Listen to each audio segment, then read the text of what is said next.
Everybody asking how we doing, say we good. Don't need no one to tell me how to live just like they would. It ain't their business, but they in it. I don't know why. Revolved around my life.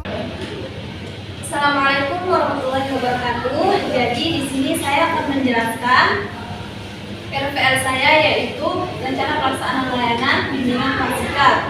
Yang pertama, komponen layanannya adalah layanan dasar. Yang kedua, bidang layanannya adalah belajar. Terus hasil asesmennya, net assessment yang digunakan adalah AKPD. Topik layanannya meningkatkan konsentrasi belajar. Fungsi layanan, pemahaman dan pengembangan. Tujuan umum, peserta didik diharapkan dapat memahami pentingnya konsentrasi belajar serta mampu menerapkan strategi untuk meningkatkan fokus dan efektivitas belajar di sekolah maupun di rumah.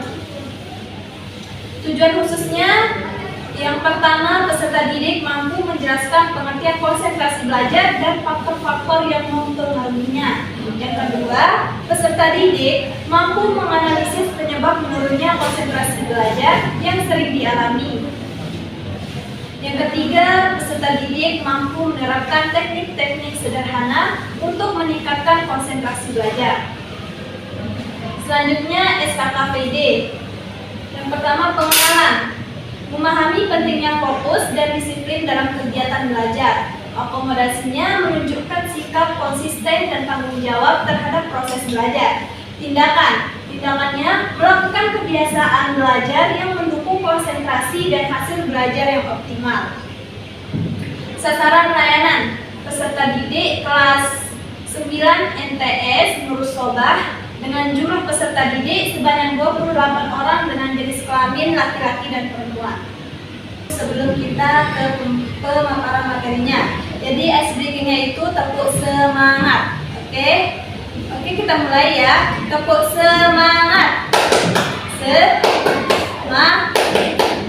Semangat. Oke, itu saja.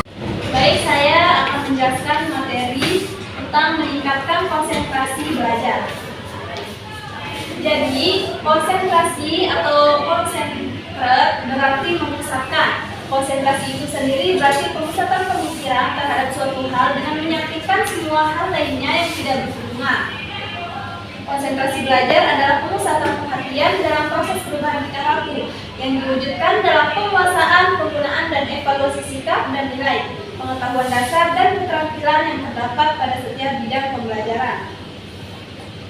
Selanjutnya, faktor yang mempengaruhi konsentrasi belajar. Yang pertama, faktor internal. Faktor yang datang dalam diri setiap individu, seperti terganggunya kesehatan jasmani dan rohani dari siswa, munculnya prasangka yang negatif, kurang dan lemahnya minat, serta motivasi dari siswa untuk mengikuti pelajaran tersebut. Yang kedua, faktor eksternal. Faktor yang timbul dari luar individu, seperti halnya tidak mendengarkan guru saat menyampaikan materi pelajaran, penggunaan media atau metode dan strategi yang kurang maksimal dari seorang guru, berbicara dan bergurau dengan teman-temannya, mengantuk di saat pembelajaran, atau gangguan penglihatan. Selanjutnya, faktor penyebab menurunnya konsentrasi belajar. Yang pertama, tidak memiliki motivasi diri. Yang kedua, suasana lingkungan belajar yang tidak kondusif. Yang ketiga, kondisi belajar siswa, yaitu kondisi kesehatan siswa itu terganggu. Yang keempat, siswa merasa jenuh ketika belajar. Selanjutnya, cara dan strategi meningkatkan konsentrasi belajar. Yang pertama, melakukan pemanasan sebelum memulai pembelajaran, seperti olahraga ringan atau latihan pernapasan. Yang kedua, mengupayakan lingkungan atau keadaan kelas menjadi kondusif, seperti menjaga suhu ruangan dan cahaya yang cukup. Yang ketiga, belajar dengan metode yang tidak monoton, seperti belajar sambil bermain atau menyelipkan humor atau intermezzo. Yang keempat, melakukan rotasi bangku